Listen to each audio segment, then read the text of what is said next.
So hello friends, I have got the material of physical chemistry in BSc third year. जैसे कि आपको पता है, ऊपर में क्या लिखा हुआ, हाइजेनबर्ग का अनिश्चितता का सिद्धांत, यानी हाइजेनबर्ग अनसर्टेनिटी प्रिंसिपल। इसके बारे में हम स्टडी करेंगे। अब देखिए, हाइजेनबर्ग एक साइंटिस्ट था, वो अपना एक सिद्धांत, एक थ्योरी दिया, उस पर हम स्टडी करेंगे। अब देखिए वो क्यों दिया थ्योरी, वो भी बात देखना है आपको। चलिए सबसे पहले देख लेते हैं। हाइजेनबर्ग जो है, देखिए क्या कहा। In 1927, Heisenberg presented a theory. This principle is called the uncertainty principle. यहाँ uncertainty principle यानी कि सन 1927 में हाइजेनबर्ग जो साइंटिस्ट थे, उन्होंने क्या कहा, एक सिद्धांत दिया। उन्होंने उस सिद्धांत का प्रतिपादन किया। जब रिसर्च किया, उन्होंने पाया कि जब स्टडी करके किसी चीज पे, कि उस सिद्धांत को अनिश्चितता का सिद्धांत का, जब वो अनिश्चितता का सिद्धांत क्यों कहे, देखिए अनिश्चितता का सिद्धांत क्यों कहा, चलिए हम उस पर थोड़ा सा नजर डालते हैं। चलिए वो भी देख लेते हैं। जैसे सबसे पहले यहाँ पे देखो क्या करा है, कि जैसे कि आप यहाँ पे देख रहे होगे कि ये एटम है। जैसे कि आप अगर बीएससी थर्ड ईयर के स्टूडेंट हो तो आप इससे पहले ऐसा फोटो देख चुके होंगे। अब यहाँ पे देखिए, मैंने पहले भी बताया था। अब देखिए ये एटम है, एटम के अंदर क्या, न्यूक्लियस।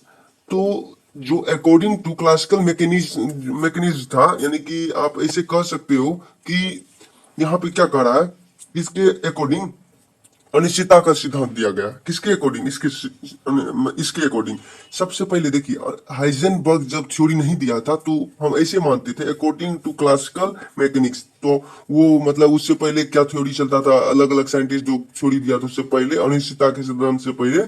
चलिए वो देख लेते हैं। यहाँ पे कह रहा है, a moving particle has definite momentum and position, it is possible to determine the velocity and position of such a particle at any time। यहाँ पे देखो क्या करा है, कि यहाँ पे जैसे कि आप, यहाँ में समझा देता हूं मैं। एक गतिमान कण है, गतिमान कण यानी पार्टिकल समझ सकते हो आप। वो जो गति जो कर रहा है, जैसे इलेक्ट्रॉन मानते हैं। एटम के अंदर हम जानते हैं कि ये इलेक्ट्रॉन है, यानी कि एटम के अंदर जो है ये कक्षा है, ऑर्बिट है, उसमें क्या रहता है, इलेक्ट्रॉन होता है। उसी के बारे में बात करें। एक गतिमान कण जो पार्टिकल का निश्चित संवेग तथा स्थिति, वेलोसिटी एंड पोजीशन जिसे आप कह सकते हो इंग्लिश में, होती है। ऐसे कण के वेग एवं स्थिति का किसी भी समय निर्धारण संभव नहीं है। कैसे संभव नहीं है, चलिए वो भी देख लेते हैं। सबसे पहले क्लासिकल थ्योरी में कहा कि यहाँ पे, कि इलेक्ट्रॉन का स्थिति, प्रेजेंट स्थिति को पता लगा सकते हैं। लेकिन अनिश्चितता का सिद्धांत जो आया, हाइजेनबर्ग अनसर्टेनिटी प्रिंसिपल जो थे, उन हाइजेनबर्ग का जो अनिश्चितता का सिद्धांत था, उन्होंने कहा, कैसे समझ सकते हो, मतलब इमेजिन करके समझो। कि उन्होंने कहा कि हम कभी भी एटम के अंदर इलेक्ट्रॉन का पता नहीं लगा सकते, एग्जैक्ट लोकेशन उसका नहीं लगा सकते हैं। उन पता नहीं कर सकते कि वो अभी इलेक्ट्रॉन किस पोजीशन में और किस डायरेक्शन में कहां पे है। एग्जैक्ट लोकेशन, प्रेजेंट लोकेशन इसका नहीं पता कर सकते हैं। क्यों नहीं पता कर सकते हैं, चलिए वो भी देख लेंगे। सबसे पहले इस वीडियो के लास्ट तक आप बने रहो, आपको अच्छे से समझ आएगा। बस उम्मीद है ये बहुत इजी टॉपिक है, आपको बस गौर से इस वीडियो को फुल वॉच करना है और आप अच्छे से समझ जाओगे। देखिए इंग्लिश में लिखा हुआ, आपको घबराना नहीं है। आपको टेलीग्राम जैसे और व्हाट्सएप पे ग्रुप में, वहाँ पे मैं डिस्क्रिप्शन में वहाँ पे लिंक दे दूंगा, आप पीडीएफ वहाँ पे भी ले सकते हो।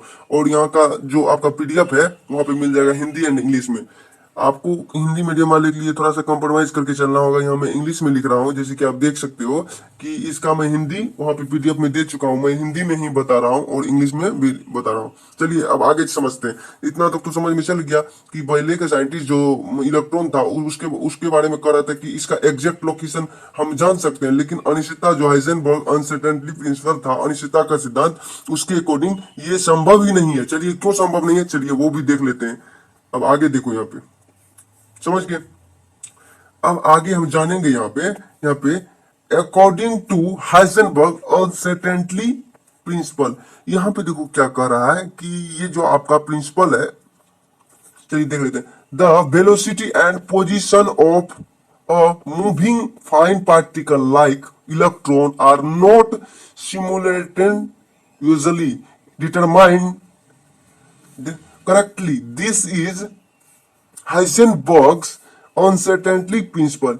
यहाँ पे देखो क्या कह रहा है, यहाँ पे इसका कहने का मतलब ये है कि इलेक्ट्रॉन जैसे गतिमान, जैसे कोई इलेक्ट्रॉन गति करता है, इलेक्ट्रॉन कैसे गति करेगा, चलिए वो भी देख लेते हैं। इलेक्ट्रॉन जैसे गतिमान सूक्ष्म कण, हम जानते हैं इलेक्ट्रॉन क्या है, सूक्ष्म बहुत पार्टिकल है। जैसे कि हमको एटम को देखने के लिए बहुत ऐसा माइक्रोस्कोप चाहिए जो एटम के अंदर इलेक्ट्रॉन को देखने के लिए ऐसा माइक्रोस्कोप चाहिए जो कि हम इलेक्ट्रॉन को देख सके, उतना एनर्जी का फोटोन पार्टिकल जो उतना डाल सके, एक्सरे दे सके, ताकि हम किसी चीज को देखने के लिए, जैसे कि मन में इमेजिन करो, यहाँ पे मैं जस्ट बताता हूँ, किसी चीज को देखने के लिए, जैसे हम 10 क्लास में पढ़े थे, 12th क्लास में आप सब पढ़े होंगे कि किसी चीज को देखने के लिए हमें किस चीज की आवश्यकता होती है।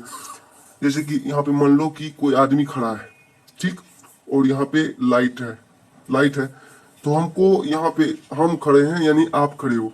अब देखो ये भी आदमी है, इसको देखने के लिए आपको क्या चाहिए, ये जो लाइट है ये इस पे, ये पड़ने, जैसे आप देख रहे हो यहाँ पे, इस पे पड़ने के बाद ये लाइट जब इस पे पड़ के, जैसे ये हरा कलर का कपड़ा पहना हुआ है, इसे मान सकते हो ग्रीन कलर का, तो ये 7 रंग हम जानते हैं कि कलर में, यानी कि ये रोशनी आ रहा है, लाइट में 7 रंग होता है, 7 रंग को एब्जॉर्ब कर लेगा, लेकिन जो हरा कलर है वो उसको रिफ्लेक्ट कर देगा, क्योंकि हरा कलर पहले से इसके पास है, वो रिफ्लेक्ट जो करेगा वो आपकी आंखों पे एक इमेज बनेगा, जिस कारण से आप हरा इमेज गया तो हरा कलर का, तब आप देखोगे कि ये आदमी हरा कलर का कपड़ा पहना हुआ है। इस कारण से, यानी कि प्रकाश का, लाइट का जो रिफ्लेक्ट होता है, उसी कारण से, परावर्तन से हम किसी चीज को देख पाते हैं, जैसे कि आपको पता है। उसी स्थिति में हम इलेक्ट्रॉन को देखने के लिए हमको ऐसा माइक्रोस्कोप चाहिए जो कि इलेक्ट्रॉन को देखने के लिए उतना एनर्जी, यानी उतना एक्सरे उस पे मतलब हिट कर सके इलेक्ट्रॉन पे।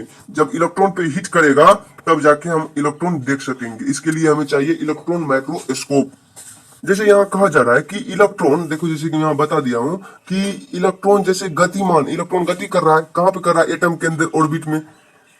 वो सूक्ष्म कण के वेग व स्थिति, वेलोसिटी एंड पोजीशन का साथ साथ सही निर्धारण नहीं है, यही हाइजेनबर्ग का अनिश्चितता का सिद्धांत है। और उन्होंने कहा, देखो यहाँ पे मैं जस्ट अभी समझा देता हूँ, जैसे कि यहाँ मैं, जैसे कि बताया इलेक्ट्रॉन, ऐसे मान लेते हैं यहाँ पे इलेक्ट्रॉन है, मान लेते हैं पहले की तरह यहाँ पे इलेक्ट्रॉन रुकी हुई है। अब देखिए हम माइक्रोस्कोप लिए यहाँ से, ऐसे मन में इसको ऐसे मन इमेजिन बनाओ माइक्रोस्कोप से, जैसे इसको हम देखेंगे, जैसे कि यहाँ एटम के अंदर इलेक्ट्रॉन को देख रहे हैं, अभी इलेक्ट्रॉन मान लेते हैं यहाँ पे, ऐसे मन में इमेजिन करो कि इलेक्ट्रॉन यहाँ पे है।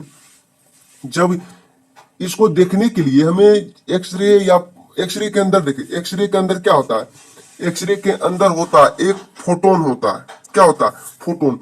और फोटोन के अंदर क्या होता है, एनर्जी होता है। हम जानते हैं कि प्रत्येक फोटोन के अंदर क्या होता है, एनर्जी होता है। अब एनर्जी को हम मान लेते हैं ई। अब जब ये एनर्जी इससे टकराएगा इलेक्ट्रॉन से, ये क्या करेगा, मूव करना शुरू कर देगा। जैसे टकराएगा, जैसे इसका सही लोकेशन मान लेते हैं, पहले यहाँ था, जैसे इस पे एनर्जी लगा तो ये यहाँ चले आया, यहाँ पे चले आया।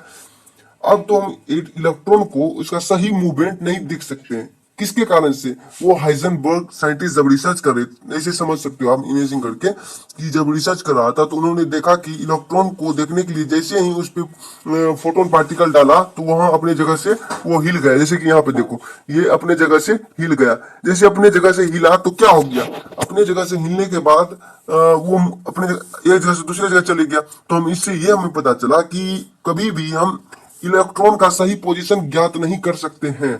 इससे यानी कि हाइजेनबर्ग का अनसर्टेनिटी प्रिंसिपल यही बताता है हमें, जो यहाँ पे मैं बता चुका हूँ, यहाँ पे मैं बता चुका हूँ। अब देखिए यहाँ पे समझ गए, इतना तक तो आपको समझ में आ गया होगा। अब आपको मन में होगा कि delta x and delta P, और ये क्या है। अब देखो delta x into delta P greater than P H upon 4 पाई।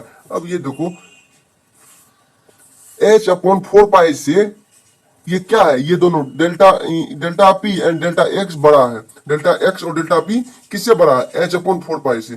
और बड़ा भी हो सकता है, ये बराबर हो सकता है। ऐसे का मतलब ऐसे समझ लेना, जब भी ऐसा ऐसा इमेज रहे तो समझ लेना इसका मतलब बड़ा, और इसका ऐसे लगा देंगे तो समझ लेना बराबर। अब आगे देख लेते हैं, आगे चल के हम देखेंगे कि एक बात आगे चल के कि डेल्टा एक्स और डेल्टा पी को हम क्या क्या कहते हैं वो देख लेते हैं। चलो देख लेते हैं आगे। आगे आप यहाँ पे देखोगे, चलिए देखते हैं, यहाँ पे देखो, हाँ, तो ये आपका हो गया the minimum product of delta x delta p is equal to a constant that is equal to h. यहाँ पे यह कहा जा रहा है कि डेल्टा एक्स और डेल्टा पी का न्यूनतम गुणनफल क्या होता है, एक कांस्टेंट के बराबर होता है। Delta x and delta P जो था, इसका न्यूनतम गुणनफल जो था, ये किसके बराबर था, कांस्टेंट के बराबर होता है। यानी कि हम कह सकते हैं स्थिरांक के बराबर होता है या एच के बराबर होता है। एच क्या है आपका प्लांक कांस्टेंट, तो वैसे मान सकते हो डेल्टा एक्स या डेल्टा पी प्लांक कांस्टेंट के बराबर होता है, इक्वल होता है। चलिए कैसे होता है, चलिए देख लेते हैं। सबसे पहले यहाँ देखो, uncertainty principle in position of equal to delta x कहा जा रहा है यहाँ पे। सबसे पहले देखो यहाँ पे क्या कहा जाए, डेल्टा एक्स और डेल्टा पी का जो होता है, यानी डेल्टा एक्स बराबर क्या होता है, तो हम बोल सकते हैं डेल्टा एक्स बराबर स्थिति में अनिश्चितता, ये दर्शाता है स्थिति में कोई चीज का स्थिति जो होता है स्टेबिलिटी, उसमें अनिश्चितता दर्शाता है। जैसे कि हम देखे तभी उसमें पढ़े थे कि इलेक्ट्रॉन जो था, इसको मान लेते हैं कि कौन सी स्थिति में था और इसकी अनिश्चितता दर्शा, यानी कि निश्चित नहीं था कि वो एक ही लोकेशन पे और प्रेजेंट पोजीशन पे वहीं पे स्थिर हो।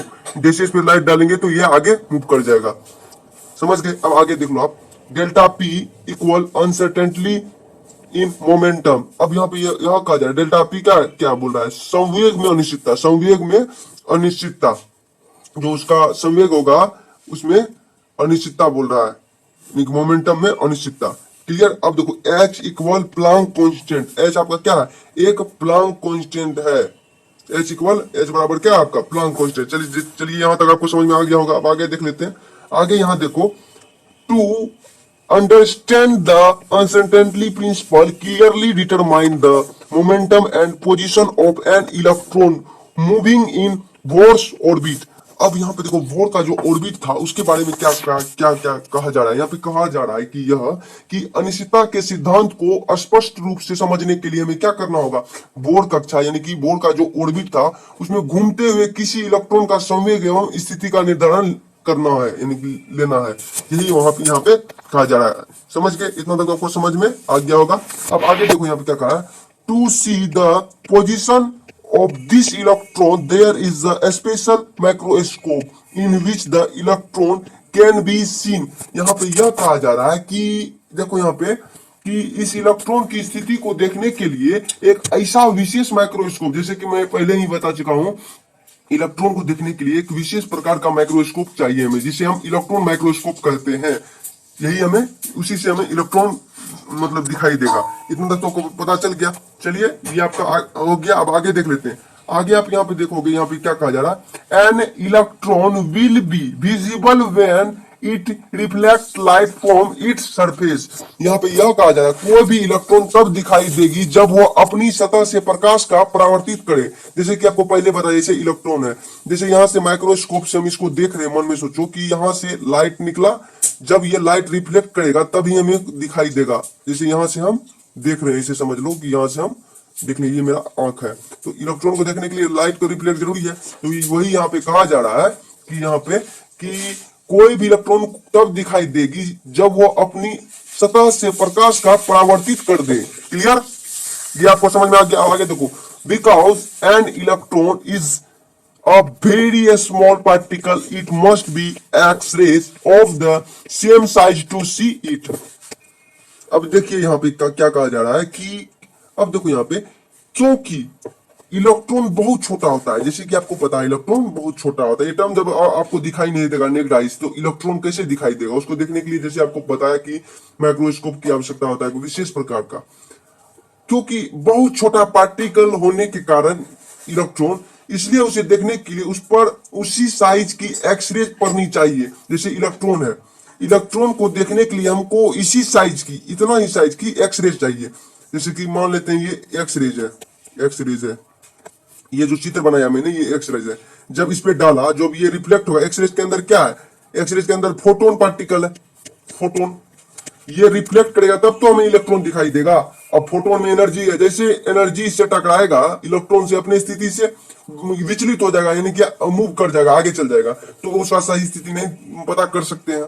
इससे हमें यह पता चला कि इलेक्ट्रॉन का सही स्थिति को ज्ञात नहीं किया जा सकता, जिसे अनसर्टेनिटी प्रिंसिपल, अनिश्चितता का सिद्धांत कहा गया हाइजेनबर्ग द्वारा। क्लियर, इतना तक तो आपको पता चल गया होगा। अब आगे देख लेते हैं। अब देखो यहाँ क्या कर रहा है, when a photon of such rays falling on the electron and which has a lot of energy is reflected, then due to its collision there is a change in the momentum of the electron in which it is the principle of अनसर्टेनटली। अब यहाँ पे देखो क्या कहा जा रहा है, जब इलेक्ट्रॉन पर ऐसी किरणों का एक फोटोन, ऐसी किरण यानी एक्सरे के बारे में बता रहे हैं, जब इलेक्ट्रॉन पर ऐसी किरणों का एक फोटोन जिसमें बहुत एनर्जी होती है पढ़कर परावर्तित होती है, तो उसकी टक्कर से इलेक्ट्रॉन संवेग वेलोसिटी चेंज हो जाता है, संवेग संवेग यानी वेलोसिटी उसका चेंज हो जाता है, जिससे वह अनिश्चितता का सिद्धांत कहलाता है। जैसे कि यहाँ पे आपको दिखा देता हूँ इमेज में, तो यहाँ क्या कहा, जब इलेक्ट्रॉन है, ये यहाँ इलेक्ट्रॉन बोले, जैसे ये एक्स रेज है, एक्स रेज मान लेते हैं, ये एक्स रेज है। अब एक्स रेज जब इस पे पड़ेगा उसी साइज के पड़ा, तो एक्स रेज के अंदर क्या होता है, इसके अंदर फोटोन पार्टिकल होता है। फोटोन में क्या होता है, एनर्जी। फोटोन के अंदर क्या होता है, एनर्जी। जैसे इस पे पड़ेगा तो क्या होगा, जब इलेक्ट्रॉन पर ऐसी किरणें का एक फोटोन जिसमें बहुत एनर्जी होती है पढ़कर परावर्तित होती है, जब पढ़कर परावर्तित होगी तो क्या होगा, परावर्तित होने के बाद उसकी टक्कर से इलेक्ट्रॉन का संवेग क्या होगा, उस टक्कर में जो एनर्जी उसमें जनरेट होगा इलेक्ट्रॉन में, उसका वेलोसिटी चेंज हो जाता है, जिससे हम कह सकते हैं ये अनिश्चितता का सिद्धांत है, यानी कि अनसर्टेनिटी प्रिंसिपल, हाइजेनबर्ग का अनसर्टेनिटी प्रिंसिपल। चलिए आज का वीडियो में यही समाप्त करते हैं। ये बहुत इजी टॉपिक था, इस पे स्टडी करो, थोड़ा सा लंबा वीडियो हो गया, आप देख लो, फिर भी बीएससी थर्ड ईयर का आप प्रिपरेशन करो। आज के वीडियो में बस इतना ही। मस्ट बीबीआई क्वेश्चन है, आप अच्छे से स्टडी करके आप नोटबुक लेके वहां पे पीडीएफ देख लेना। थैंक यू, धन्यवाद, फिर मिलेंगे नेक्स्ट वीडियो में। जय हिंद।